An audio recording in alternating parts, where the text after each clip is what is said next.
To make capellini pasta with tomatoes and basil, you will need olive oil, tomatoes, basil, garlic, capellini pasta or angel hair.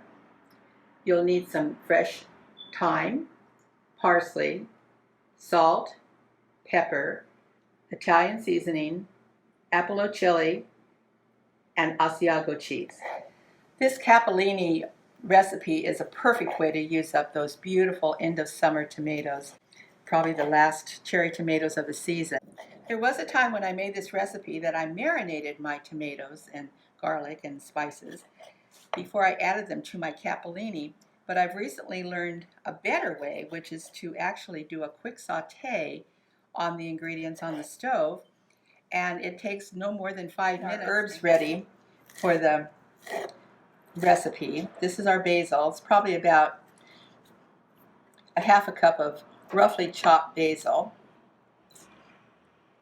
I'm going to do a rough chop on 4 cloves of garlic, and then a rough chop on the parsley. While our water is boiling for our pasta, I'm adding a half a cup of olive oil to our skillet. I'm adding our chopped garlic to our hot olive oil. So I'm putting in our fresh thyme, some fresh oregano, and some marjoram. Now it's time to add our tomatoes. All at once, stir them around. And now it's time for the seasoning. I'm starting with about a teaspoon of coarse kosher salt, a teaspoon of fresh cracked pepper, and now my mixture of Italian seasoning and Aleppo chili. The chili is an optional ingredient. It gives it just a little kick. It's a nice surprise flavor.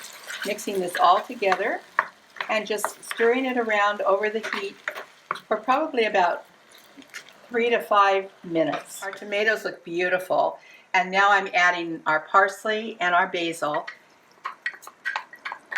and I'm turning the heat off, and we'll just let these herbs wilt into this mixture while I cook our capellini. Salted water has come to a full boil with a little bit of oil added to it, and now it's time to add our capellini or angel hair pasta to the boiling water.